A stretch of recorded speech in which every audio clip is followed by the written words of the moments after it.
Well, hello and thanks for joining me. My name's JasonMorrell. The number one headache for many Word users is multi-level numbering, and in particular, how to apply numbering throughout a document so that it always displays correctly whatever you do. I'm going to demonstrate 3 ways this can be done. The third way is by far the best, and it's the one I always recommend. But I'm also going to clear up the confusion between multi-level list definitions and list styles. And at the end of the video, I'm also going to show you how to declutter your style gallery and create your own design set. And what this means is you don't have to customize your styles every time. Sound good? Let's dig in.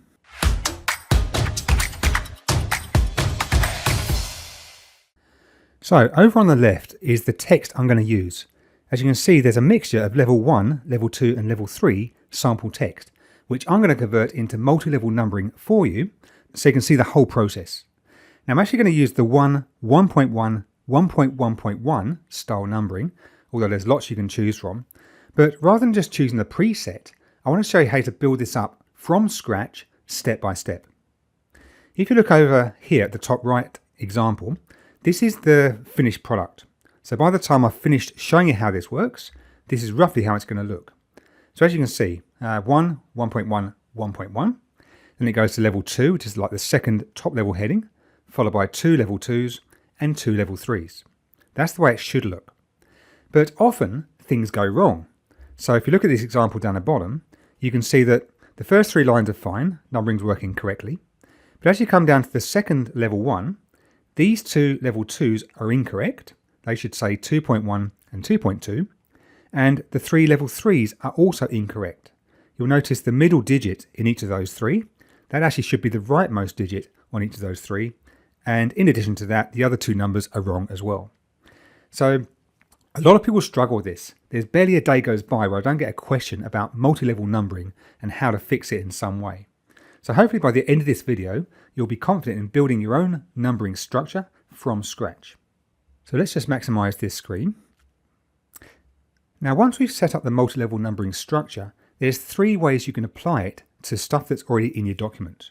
The first 2 methods require that you have this stuff selected before you go in and start creating the numbering system. The third method, you don't need to. Your cursor could be anywhere. You could then build the numbering system and then come back and apply it. So I'm going to start with the first 2 methods. So let's start by selecting all of the text. Now the multi-level numbering is this third icon in this group of 3 here. The first 2 do single level bullets and single level numbering. And sometimes after you've done your multi-level numbering, this icon is actually selected for you for some reason. Word has a lot of quirks, but it actually is this icon you need to go to every single time to either create or modify your multi-level numbering. Now when you first open the drop-down list, you'll see a list library in the middle. Now there's a bit of confusion between multi-level lists and list styles. In fact, if you look at the 2 options down the bottom, you'll see there's 1 option for each. Now a list style is basically a container for a multi-level list definition, which we're about to create. So each one of these little thumbnails that you see is a list style. Once we've created our own multi-level numbering system, there'll be a new section underneath this list library that contains numbering systems that we've created ourselves. So a bit later on, when we come to modify our multi-level numbering, you'll see that below this main list. So for now, let's create define new multi-level list. And it opens up this dialog, and this is where all the work is done. As you can see, in the top left corner, there are 9 numbers. These refer to the 9 levels of multi-level numbering, with 1 being a major heading, and each subsequent number being a subheading of the previous heading. I'm also going to build this up in stages, so don't worry if you think I've missed a step, I will come back to it. So the first thing is to get the multi-level numbering structure in place. So with level 1 selected, you can see the thick lines across here, which is just a rough indication, and it's not to scale, to show you that we're currently working with level 1. Beneath, we have a box called Enter Formatting for Number. This is the main box in this dialog. And what I'm going to do here is to actually delete the contents of that, because we're going to rebuild it from scratch. As you can see, the existing numbering system that's in place went 1AI, 1AI, 1AI, right down to level 9. I'm actually only going to build 3 levels, but we're going to go 1, 1.1, 1.1.1, that style. So being level 1, there's no prior levels. So this little box down here is blanked out. So all we have to do on this first level is to choose what style of numbering we want. Now often you'll follow it with a dot, or maybe a bracket, or a dash, or a space. So any punctuation you put after the number, anything you type yourself, that will just appear where you put it. But notice the grey shading behind the 1. That's important. That tells you that Word is now controlling the numbering system. It's not something you're manually putting in yourself. So let's come down to level 2. Again, I'm going to wipe out what's here in this enter formatting for number box. Now level 2 is dependent on level 1. So if we're in section 1, we want it to say 1.1, 1.2, 1.3. But if you're in section 5, you want it to say 5.1, 5.2, and so on. So the first thing we do is to include the level number from level 1, follow that with a dot, and then choose the number style for this level, which again is going to be 1, 2, 3. So you've got 1.1. Each of the ones has a grey shading behind it, but it's important to know that the first one represents level 1, and the second one represents level 2. Let's go to level 3, and again we're going to wipe out what's there, and repeat the process. So level 3 is dependent on level 1 and level 2. So first we're going to choose level 1 from this box, followed by a dot. Then also from this box we're going to choose level 2, followed by another dot, and then the number style for this level is going to continue as 1, 2, 3. So that little setup there, that is your complete numbering system for the first 3 levels of a multi-level list. Let's click OK, and you can see it's actually applied the top level to all of our text here as a default.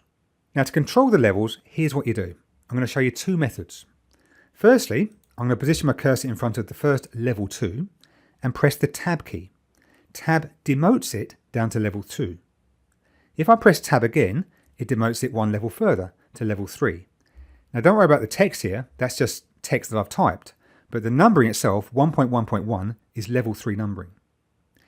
If you go too far, you can press Shift and Tab, which promotes it a level, so it brings it back to 1.1. Now the second way of controlling it, let's say we do level 3 here, is to use your standard indent button up on the paragraph group of the home ribbon. So when we click on this, it demotes it. Each time we click it, it demotes a level further. Or again, we can promote if we need to. So between those two, whether you use the indent or outdent buttons, or the Tab Shift Tab mechanism, you can control what level your numbering needs to be. Now a common question I get is, I've tried to press Tab and Shift Tab, and I've tried to use the indent outdent buttons, but they don't do anything. Now there's 2 reasons that might happen. Firstly, if you're inside a table, then Tab and Shift Tab will actually change you from one cell to the next cell or the previous cell. So tables is a different issue. But if you're in a plain bit of text, like the main body of the text like we are here, and it still happens, check this setting.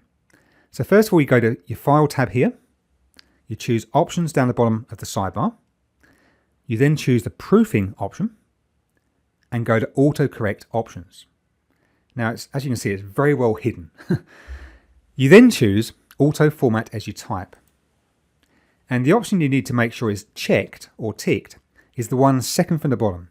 It says Set Left and First Indent with tabs and backspaces. If that is unticked, that'll be the reason why your Tab and your Shift Tab isn't working. So it's an easy solution. Just make sure that's ticked, and when you go back, you should find that those mechanisms are working properly.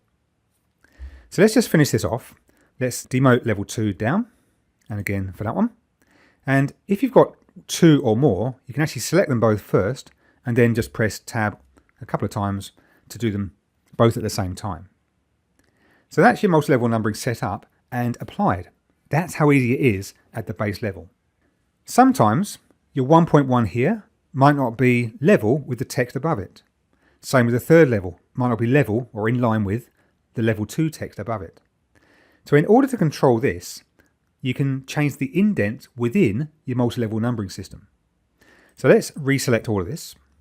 Let's go back into the multi-level numbering option and choose Define New Multi-Level List. Now, yes, it does seem a bit counterintuitive, but this is the way it is.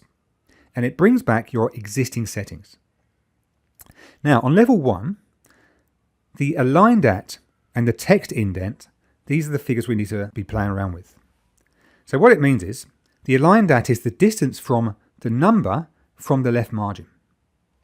The text indent is the distance between the left margin and the start of the text that follows the number.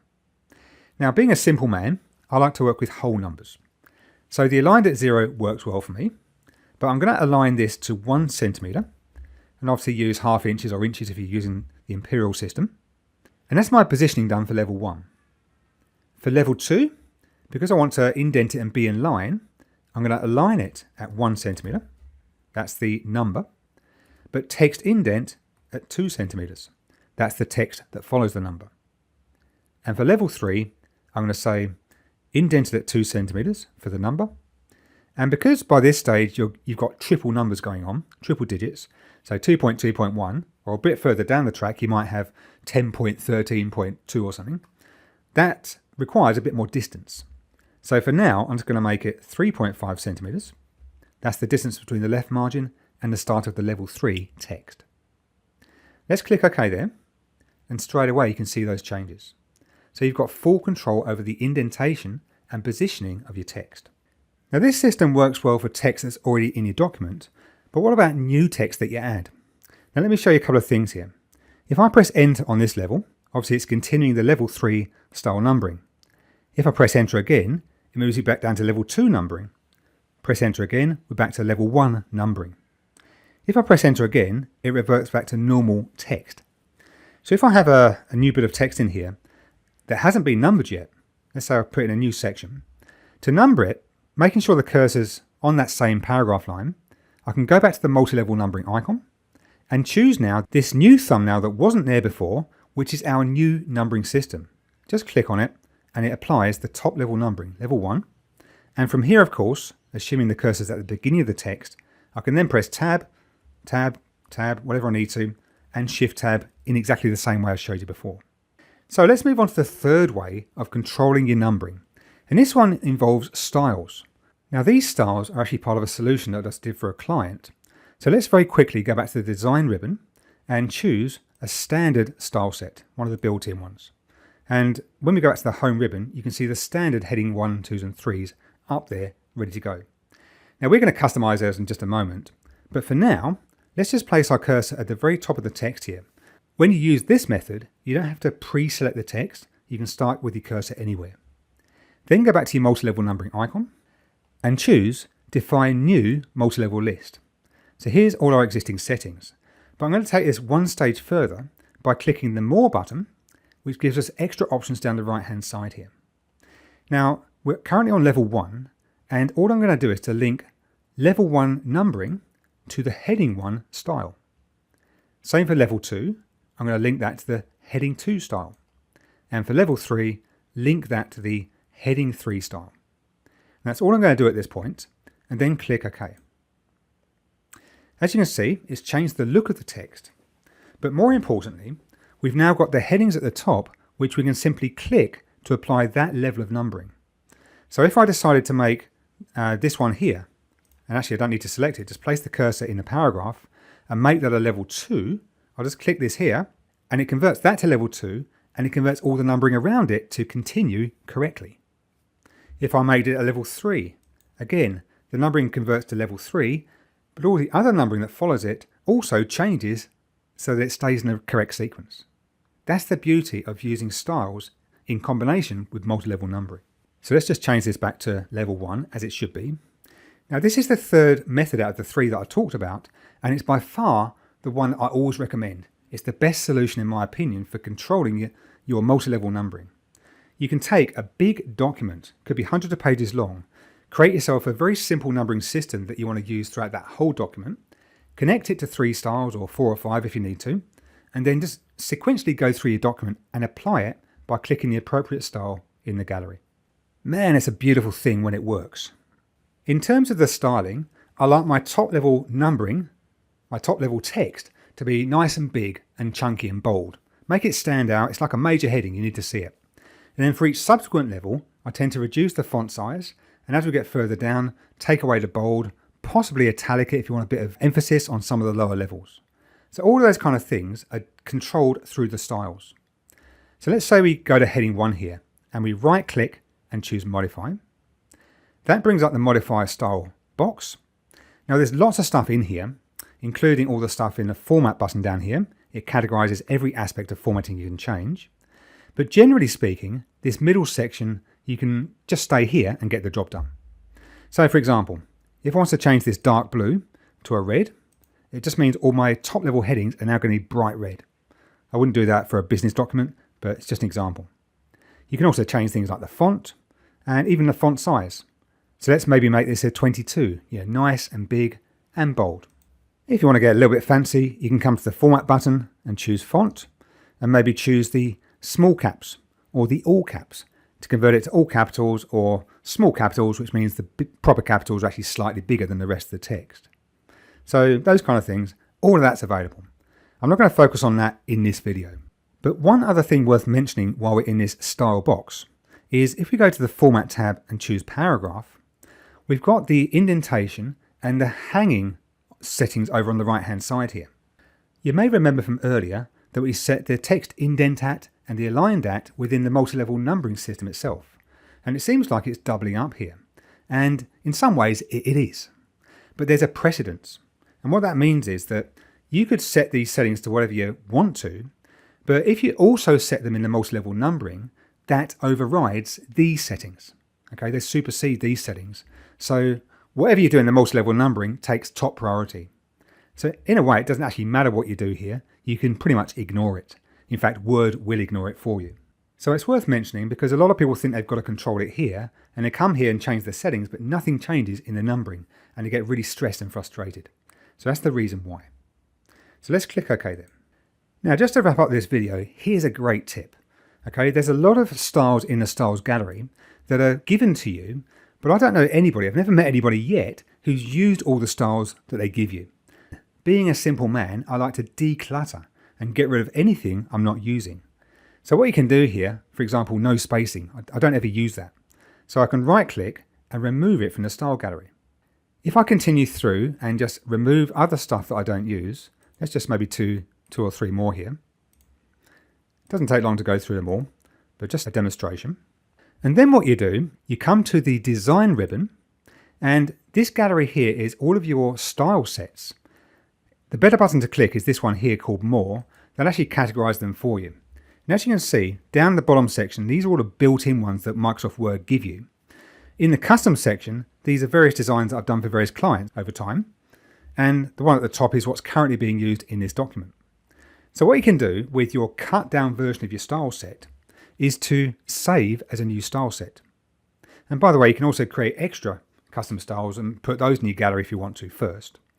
And what you're doing here is you just give this style set a name. As you can see, these are some of the ones that I've done for various jobs in the past. So give it a name and then click Save. Now just to note before we do that, this is the location where it saves these style sets. Don't change it, just use what it gives you. And with different versions of Windows over time, that location has changed. And if you're working in a big organization, it might be in a different location again, based on what the IT department's done. So it doesn't really matter where the location is, just go with what they give you, save it, and what it means is you can reuse that and recall it anytime in the future. So let's call this one MLN Multi-Level Numbering Demo, and just save that. So once you're back in your document, looking at the style set gallery, you can see the first thumbnail is always this document style set. It then shows the custom style sets that you've saved in the past in alphabetical order. So as we come across here to the fourth one, there's my MLN demo. As you can see, as I'm hovering over each of these thumbnails, it's changing or applying the styles that were saved in that style set to the current text in the document. So very quickly you can transform a document just with one click, just changing from one style set to another. It's really clever. But if you're doing stuff where the same styles are being used over and over again in multiple documents, saving your style set like I've just done, it's a massive time saver. So I just thought I'd throw that quick tip in right at the end of this video. It all kind of ties in with what I was doing before. I hope that's been valuable for you. It can be a tricky topic, and it's probably made you pull your hair out on more than one occasion. If it did help you, write a comment below this video. Share the love. And don't forget to check out all the resources in the description below the video as well. Okay, that's it for today. Thank you.